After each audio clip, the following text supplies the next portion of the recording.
Hi, I'm Phil. I'm a psychotherapeutic counsellor, a trauma therapist, and a supervisor. I'd like to speak today a little bit about projection. Now, projection is a self-defense mechanism that we all have, but that is there to keep us alive. It's there to measure risk.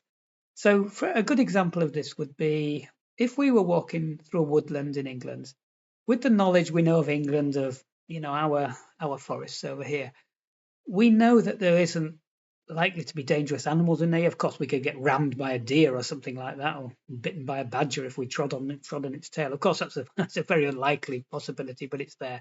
But the thing is, if you heard a rustling in that forest behind you, your brain is less likely to go to a full sort of fight or flight reaction because your brain knows that the only threat that could be around there was likely to be a human. And if it didn't sound like a human sound, it sounded like a small rustle. Your brain is probably going to then reassure you that, that was a small animal. And it'll be doing all that automatically, and you just won't feel too scared. You'll just probably carry on. You may even not notice that whole system went on as you walked through the forest. You may not really notice it because it didn't trigger a fight or flight response.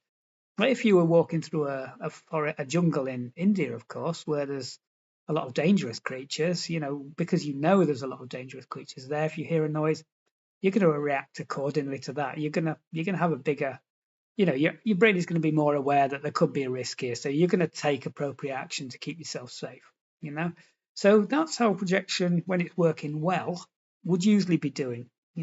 When it's not working well, it tends to cause us problems in a number of areas. And usually, if we're someone with PTSD, or we've had trauma in our life, or if we just have one dominant emotion that drives most of our behaviors, that typically makes us project in certain areas. And the PTSD makes us project more anyway because we're in a state of hypervigilance. So, for example of this would be people who have a dominant emotion of shame are more likely, if they walk into a room, they are going to sort of more likely be projecting that people are thinking negative of them, thinking something bad about them, thinking they're fat, they're ugly, they're this, they're that, they're not clever. Whatever they think about themselves, their own self view will be being generalized, and they will think that people are seeing them as they see themselves. It's very sad because that's more than likely not what they are, any of those things, but actually it's what they were made to believe during childhood. They didn't build a strong sense of self. They weren't allowed to be confident. A lot of that was knocked out of them by the behaviors of the people in the environment, by abuse and neglect. So of course they walk around expecting everybody else to sort of judge them like they were judged. Another way that people with shame in their process will manage their shame with projection is they will often try to get people to identify with their shame. So they might accuse you of doing something they've done. You've probably heard people saying this on TV or things like that when people say, "Don't you project that onto me?" Yes, this is a very common thing. So they will try to get you to take on board their shame. So, but people who are vulnerable, maybe people with a lot of guilt in their process, are likely to maybe feel that they've done something bad. If someone starts to project shame onto them, they might take on board that shame and think, "Oh, I have been bad. I need to be a better partner. I need to be a better friend to this person." And of course, that the person who was projecting has then got rid of their shame. They've got you to identify with it, which is a process called projective identification. Now, so if we think about people with guilt in their process, typically people with guilt, they will be feeling a fear about doing something wrong or that they've got something wrong. So it will work in a different way than shame will. That'll be about being bad, that people are judging them as bad. But guilt is more about being wrong or doing something wrong, the perception that I've done something wrong. So they will typically be drawn to looking after people, appeasing people, making sure people are happy, always sort of trying to give to others what they need themselves, which is a lot of reassurance, a lot of support, a lot of self-care, which is probably what they didn't get a lot of when they were little. They maybe, when they were children, they maybe became caretakers for their own parents or for siblings. So they learned at a very early age to start looking after other people's feelings. But this, of course, this projection that that person's going to be unhappy with me or think I'm bad because I'm not looking after them, that makes them very vulnerable if they meet somebody who sort of takes the victim position in life or has a dependent personality style, because those people are more likely to use that guilt against them. So they might just say, "Oh yeah, well, I was in, I was having a really tough time today, but you were at work, and oh, you know, And so the guilt-ridden person might actually think, oh God, yeah, might take on board, start to feel really guilty, then have to make a big gesture for that person all night and really pamper them. When actually, it's that person's job to look after themselves when there's nobody else there. But the guilt-ridden person will typically step into that role because of the projections that they're going to be seen as doing something wrong, that they're not a good person if they're not looking after other people, and people might use that against them.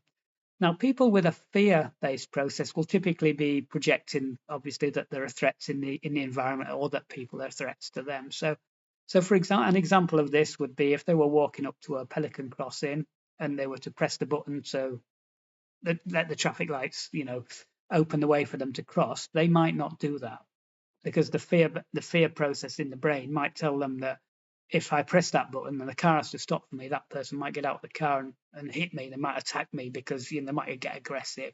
So the brain will make them not do that. So they might even walk down the road and cross the road somewhere away from the crossing to avoid that projection of conflict. So when the fear-based person walks into a room full of people, their brain is analysing everybody in that room to see who's a threat. A bit like in how the person is walking around the Indian jungle. That's how it is for the fear-based person. They're like that all of the time though. So they're having to analyze every situation, every person. They're needing to know where all the fire exits are. They're needing to know everything to stay alive in that room. And of course, this is what burns people out with fear-based processes. So they need to have space away from people because people scare them. They're projecting that, and obviously this has come from that, some sort of reaction. Usually, it's a reaction to a situation in childhood in which they have felt, that they could be killed. That the neglect within their home, whatever's going on there, has felt incredibly dangerous to them, and they're projecting that into every environment they go into. So, in summary of this, when you think about how to deal with these projections, the shame-based person needs to be kinder to themselves. They need to be able to reassure themselves, not do things that are bad, that will treat, which will they will get a negative impact from the world by, because they've done something to create further shame for themselves, which keeps them in that cycle. But they need to be more forgiving, be able to reassure themselves, that, just because somebody made me feel like that when I was little doesn't mean to say that's who I am. That's really hard to do, and it'll take a long time to change that, but it's a start if they can think like that. The guilty person needs to get better at putting boundaries in with others, getting better at saying no, and not feeling really bad for saying no. They need to be able to do that, look after themselves, and other people, and and empower other people to look after themselves rather than taking all of that responsibility. And the fear-based person needs to be more rational. They need to be able to tell themselves that they're not in that Indian jungle all the time. They're not. They're in a they're in a British forest where there are some threats, there are some dangers, but the likelihood of that is less here. But if they're in a traumatized position, they're thinking that likelihood is high, so they won't be going with the less option. So hopefully that's a bit of a summary that you can understand around projection. And it's a lot, it's a big subject in a short video. So I will do some more on this. If there are some other areas around this you'd like me to discuss, pop a note in the comments, and I'll see if I can do a video for you. Okay, thanks for that. Goodbye.